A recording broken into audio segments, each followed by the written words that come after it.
रसोई में सबके लिए नाश्ता बना रही होती है। जब खाना बन जाता है तो रूपा सबके लिए नाश्ता टेबल पर लगा देती है। अंशी को ऑफिस जाने के लिए काफी ज्यादा देर हो रही थी और वो जल्दी से नाश्ता करने आती है तो देखती है कि नाश्ते की टेबल पर पराठे रखे हुए हैं। ये देखकर अंजलि अपनी देवरानी से कहती है, रूपा ये क्या है? तुमसे कितनी बार कहा है कि ये गरीबों वाला नाश्ता मेरे लिए मत बनाया करो। लेकिन जेठानी जी, चाय के साथ आप 2 पराठे खा लोगी ना तो आपको बहुत ताकत मिलेगी। पराठे तो वैसे भी सेहत के लिए बहुत अच्छे होते हैं। मैं जब भी सरकारी स्कूल में चाय पराठे खाती थी ना और अचार के साथ स्कूल में भी पराठे ही लेकर जाती थी, मेरा तो पूरा दिन पराठों से ही चल जाता था। यही तो दिक्कत है कि तुमने मुझे भी अपनी ही तरह समझ लिया है। अरे तुम्हारा और मेरा स्टैंडर्ड बहुत ही अलग है। तुम बार बार क्यों भूल जाती हो कि तुम कितनी गरीब हो?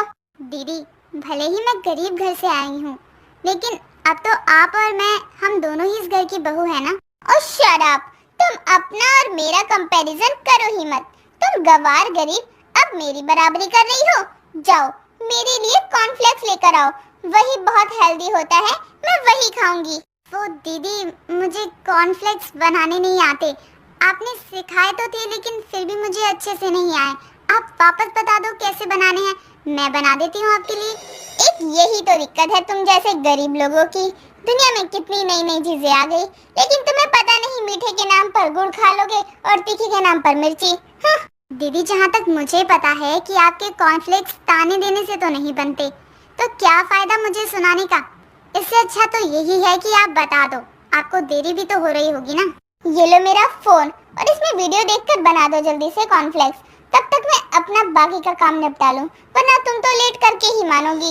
अंजलि अपनी देवरानी को गरीबी का ताना देकर वहां से चली जाती है। अंजलि इसी तरह हर बात में अपनी देवरानी को नीचा ही दिखाती रहती थी और रूपा शांति से उसकी बातों को भी सुन लिया करती थी। उसी दिन रूपा अचार बनाने के लिए आम लेकर आई होती है और आम काट रही होती है। तभी उसकी सास शारदा हाथ में अखबार लेकर आती है और अपनी बहू को आम काटते हुए देखकर उसकी सास कहती है, ए लड़की, ये इतने सारे आम कहाँ से लाई? अमीर घर में शादी हुई है, इसका मतलब ये नहीं है कि तू अपने अच्छे खासे अमीर घर को गरीब करने पर तुल जाए। क्या करेगी इन आम का? माँ जी, मैं सोच रही थी ना कि मैं आम का अचार बना दूं।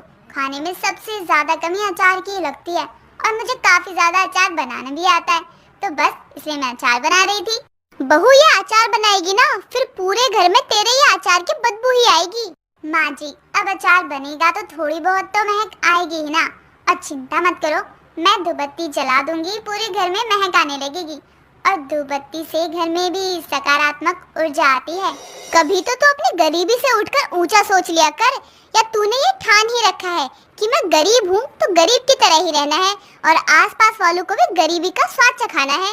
माँ जी, ऐसा भी क्या हो गया जो आप और जेठानी जी बस मुझे इतना सुनाती ही रहती हो?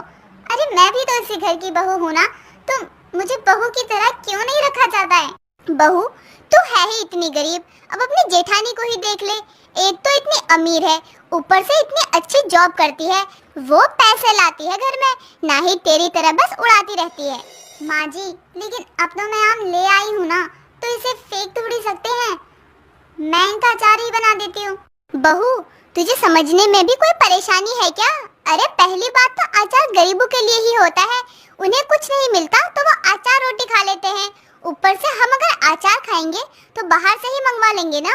रूपा को अपनी जेठानी और सास दोनों ही गरीब होने के लिए काफी ज्यादा सुनाते रहते थे।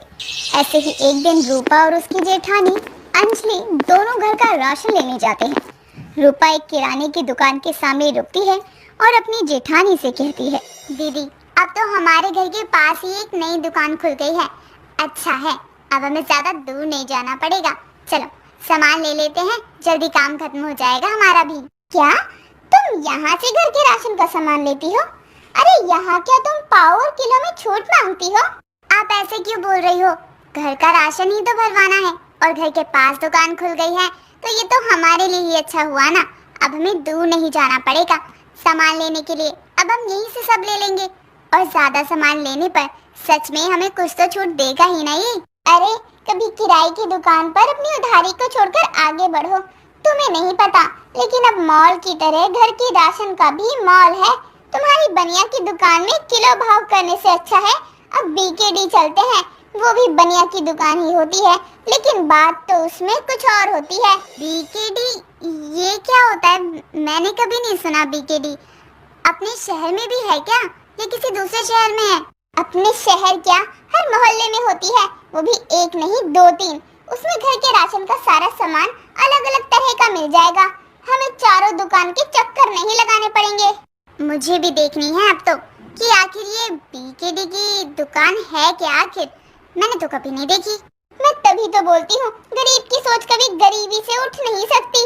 अरे मैं तो यही सोचकर हैरान हूँ कि पता नहीं क्या सोचकर देवर जी ने तुमसे शादी की। अंजलि जितना रूपा को किसी बात के लिए समझाती है, उससे कई ज्यादा रूपा को उसी बात के लिए ताने देकर शर्मिंदा कर देती है। ऐसे ही कई दिनों तक चलता रहता है। कुछ दिनों बाद अंजलि अपनी दोस्त रितु को अपने घर बुलाती है। रितु और अंजलि दोनों बैठकर मॉकटेल्स पी रहे थे। तभी वहाँ रूपा आ जाती है और दोनों के हाथों में मॉकटेल्स देखकर रूपा बोलती है, जेठानी जी, ये आप क्या पी रही हो? अरे घर में शराब पी रही हो?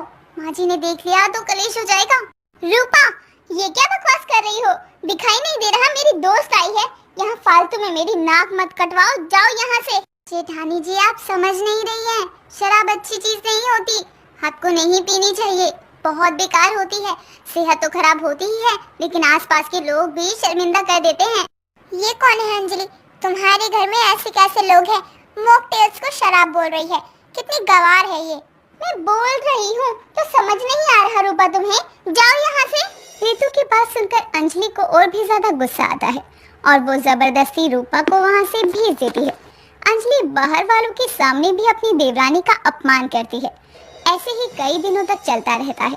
कुछ दिनों बाद अंजलि खाना बनाकर लाई होती है और अपनी पड़ोसन विमला आंटी को अपने हाथों का बनाया खाना खिलाती है। और वो खाना खाने के बाद विमला कहती है, बहू, भगवान ने तुझे अमीरी तो दे दी, लेकिन अच्छा खाना बनाने का गुण नहीं दिया। अरे अच्छा खाना तक बनाना नहीं आता तुझे, तो क्या अपने पति और बच्चों का पेट भरेगी? लेकिन आंटी जी, मैंने बहुत ही मेहनत से खाना बनाया है, आप ऐसे क्यों बोल रही हो? किसी की मेहनत को ऐसे खराब नहीं बोलते। बहू, मैं बोलना तो नहीं चाहती थी, लेकिन तुझसे अच्छी तो तेरी गरीब देवरानी है, कम से कम उसमें गुण तो है। विमला अंजलि को बहुत खरी खोटी सुना रही होती है। तभी वहाँ रूपा आ जाती है और ये सब सुन लेती है। ये सब सुनने के बाद रूपा कहती है, आंटी जी, भगवान सबको सब गुण नहीं देता, हर किसी में कोई ना कोई अच्छी आदत तो कोई बुरी आदत होती है। लेकिन तेरी अमीर जेठानी में तो बस घमंड ही है, न बोलने की तमीज और न ही खाना बनाने का गुण है। फिर तो आपकी बहू में भी एक गुण नहीं है, क्योंकि जहाँ तक मैंने सुना है आपकी बहू को खाना भी बनाने नहीं आता और न ही बाहर जाकर पैसे कमा सके, ऐसा उसमें गुण हो। रूपा का जवाब सुनकर विमला को बहुत गुस्सा आता है और वो मुंह बनाकर वहाँ से चली जाती है। अपनी गरीब देवरानी का इतना मजाक बनाने के बाद भी इतना साथ देती है, ये देखकर अंजलि कहती है, मुझे माफ कर दो, मैंने तुम्हें कितना कुछ बोला, लेकिन तुम मेरे लिए अपनी पड़ोसी के सामने खड़ी